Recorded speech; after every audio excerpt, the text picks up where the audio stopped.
Hello friends, welcome back to my new video. तो अभी जो चार्ट आप देख रहे हो निफ्टी 50 इंडेक्स का 45 मिनट टाइम फ्रेम चार्ट देख पा रहे हो।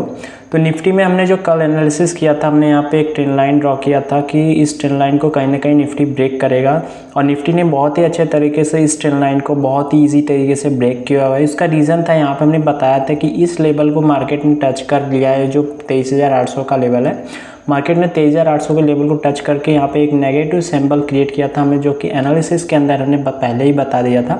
तो मार्केट ने बहुत ही अच्छे तरीके से उसको रिस्पेक्ट करने के बाद इस ट्रेंड लाइन को ब्रेक किया है। हमने जो एक्सपेक्ट किया था कि मार्केट लगभग 23,600 के आसपास खुलेगा, बट मार्केट में जो ओपनिंग हुआ लगभग 23,400 के नीचे ओपनिंग हुआ, और हमारा जो स्ट्रॉन्ग सपोर्ट था 23,200 को, उसने मार्केट को यहाँ पे ब्रेक किया। ब्रेक करने के बाद एक स्ट्रॉन्ग सेलिंग हमें देखने को मिला, जो कि सपोर्ट लिया है 23,000 के लेवल को। तो वो भी हम कल के लिए देखेंगे कि कल के लिए हमारे लिए कौन कौन से लेवल्स हो सकते हैं जहाँ पे हम एक अच्छा ट्रेड को फाइंड कर पाएंगे। तो अभी हम कल के लिए बात करें तो देखो, निफ्टी के अंदर अभी हमारे लिए एक अच्छा सा सपोर्ट यहाँ पे देखने को मिल रहा है 23,000 का।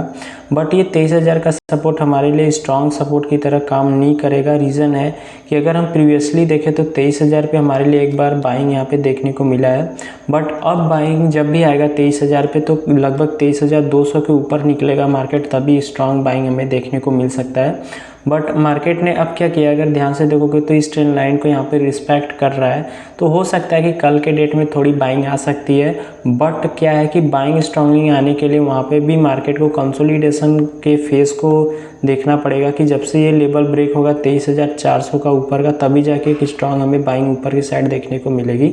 अगर हम कल के लेवल्स के बारे में बात करेंगे, कल कौन कौन से लेवल्स हो सकते हैं, तो निफ्टी जहाँ पे भी ओपनिंग हुई है, ठीक है, इसी रेंज के अंदर जो आज क्लोजिंग दिया है 23,000 के ऊपर, 23,000 के इस आसपास यहाँ पे अगर मार्केट ओपनिंग होता है 23,000 और 23,100 के बीच में ओपनिंग करता है। ओपनिंग करने के बाद कंसोलिडेट करता है। देखो, मार्केट जब भी गैप अप ओपन हो, गैप डाउन ओपन हो, तो मार्केट को कंसोलिडेशन होने देना चाहिए। कंसोलिडेशन से क्या होता है कि मार्केट में एक बायर्स और सेलर्स की जो क्वांटिटी होती है और अच्छे तरीके से फेस होती है कि जो बायर्स हैवी होते हैं तो बाइंग में चले जाते हैं और सेलर्स हैवी होते हैं तो सेलिंग में चली जाती है।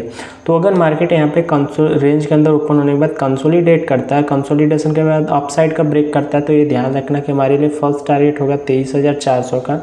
तो जो 23,400 का लेवल है हमारे लिए फर्स्ट टारगेट निकल के आएगा। बट ये ध्यान देना कि 23,400 हमारे लिए कहीं ना कहीं थोड़ी सी रिजेक्शन एरिया है, तो यहाँ पे थोड़ी सेलिंग भी देखने को मिल सकती है। बट अगर 23,400 के ऊपर आके थोड़ा कंसोलिडेट करके निकल जाता है तो हमारे लिए 23,600 हमारे लिए सेकेंड टारगेट निकल के आएगा।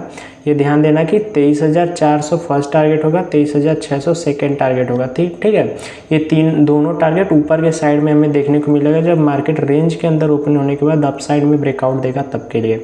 वही अगर मार्केट रेंज के अंदर ओपन होने के बाद नीचे के साइड ब्रेक कर देता है तो यहाँ पे 22,800 का हमारे लिए फर्स्ट टारगेट निकल के आएगा यहाँ पे, और 22,600, ठीक है, ये हमारे लिए सेकंड टारगेट निकल के आएगा नीचे के साइड में। बट ये ध्यान देना कि अगर 23,000 का लेवल ब्रेक होता है तो मार्केट में भी पैनिक आ सकती है। हालांकि आज भी लगभग 775 पॉइंट का गिरावट निफ्टी के अंदर देखने को मिला है।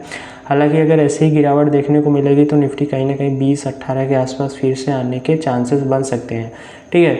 बट आपको वेट करना है कि मार्केट के अंदर एक अच्छा सेटअप बने तब ट्रेड करो, क्योंकि काफ़ी लोग जब एंट्री एग्ज़िट विदाउट सेटअप के ट्रेड करते हैं तो वहाँ पे स्टॉप लॉस कटने के चांसेस ज़्यादा हो जाते हैं। तो अगर रेंज के अंदर खुलता है, खुलने के बाद अपसाइड ब्रेक करता है तो 23,400 23,600 ये दोनों टारगेट ऊपर के साइड में मिलेंगे। रेंज के अंदर ओपन होने के बाद नीचे की साइड ब्रेक करता है तो 22,800 22,600 नीचे की साइड दोनों टारगेट हमें देखने को मिल सकते हैं। अब बात करते हैं गैप अप के बारे में। तो निफ्टी में अगर गैप अप ओपनिंग होता है, ठीक है, तो गैप अप का रीज़न क्या है, अगर गैप अप ओपनिंग भी होगा तो 23,200 के ऊपर ही हो सकता है या फिर 23,100 के ऊपर। तो हम मान लेते हैं कि 23,100 के ऊपर हो, 23,100 23,200, ठीक है। रीज़न ये है कि यहाँ पे कंसोलिडेशन हुआ था 23,100 23,200 के बीच में। तो अगर 23,100 23,200 के बीच में ओपनिंग करता है, ओपनिंग करने के बाद कंसोलिडेशन करता है, ठीक है, कंसोलिडेशन के बाद अगर अपसाइड में निकलता है तो हमारा जो फर्स्ट टारगेट होगा यही हाई होगा आज का। तो 23,400 का हमारे लिए जो 23,400 का लेवल है हमारे लिए फर्स्ट टारगेट निकल के आएगा, ठीक है। ये ध्यान देना कि 23,400 हमारे लिए फर्स्ट टारगेट होगा, सेकेंड टारगेट होगा 23,600 ऊपर के साइड में 23,600 हमारे लिए सेकेंड टारगेट निकल के आएगा। ठीक है, इसका रीज़न क्या है मैं आपको बता देता हूँ कि देखो जब भी निफ्टी गैप अप इतना बड़ा सेलिंग आई है, इसमें गैप डाउन ओपनिंग हुआ है लगभग, ये जो पॉइंट आप देख पा रहे हो 500 पॉइंट के आसपास का सेलिंग जो मार्केट ने आज दिया है, उसकी वजह से अगर मार्केट यहाँ पे गैप अप भी ओपन होता है, गैप अप होने के बाद ऊपर भी जाता है ना, तो वो स्ट्रांगली बाइंग नहीं आएगी जब से ये 23,400 के ऊपर नहीं निकलेगा। ठीक है, जब 23,400 के ऊपर निकलेगा तो भी यहाँ पे एक स्ट्रांग बाइंग हमें देखने को मिल सकता है। ठीक है, तो यहाँ पे क्या होता है कि कंसोलिडेशन के बाद अपसाइड ब्रेक करता है तो फर्स्ट टारगेट 23,400 23,600 ये दोनों टारगेट ऊपर की साइड में होंगे, और गैप अप खुलने के बाद नीचे की साइड ब्रेक करता है तो 23,000 हमारे लिए फर्स्ट टारगेट होगा क्योंकि ये हमारे लिए सपोर्ट है। उसके बाद 22,800 का भी हमें लेवल यहाँ पे 22,800 का जो ये लेवल है, तो 22,800 का हमारा सेकेंड टारगेट यहाँ पे देखने को मिल सकता है। बट ये ध्यान देना कि निफ्टी में अभी एक और ट्रेंड लाइन क्रिएट हो रहा है, मैं आपको बाद में बताऊँगा, अभी इस एनालिसिस देख लो।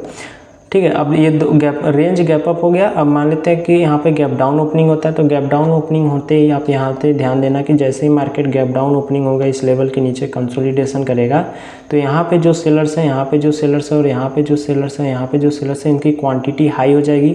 अब मार्केट पैनिक में आ सकता है, तो कहीं ना कहीं जो मार्केट होगा ना बहुत तेज़ी से नीचे की साइड गिरेगा। ठीक है, तो ये ध्यान देना कि अगर मार्केट में गैप डाउन ओपनिंग होता है, इस रेंज के नीचे ओपनिंग हो जाता है, कंसोलिडेशन होता है, तो यहाँ का जो सेलिंग पे बैठे हुए हैं, यहाँ पे सेलिंग पे बैठे हुए हैं और यहाँ पे सेलिंग पे बैठे हुए हैं, तो इनकी क्वांटिटी हाई होगी। हाई होने के बाद मार्केट में एक सेलिंग प्रेशर देखने को मिल सकता है। अभी अगर हम एक ट्रेंड लाइन फेस देखें तो हमारे लिए एक अच्छा सा यहाँ पे एक मोमेंटम मिल सकता है।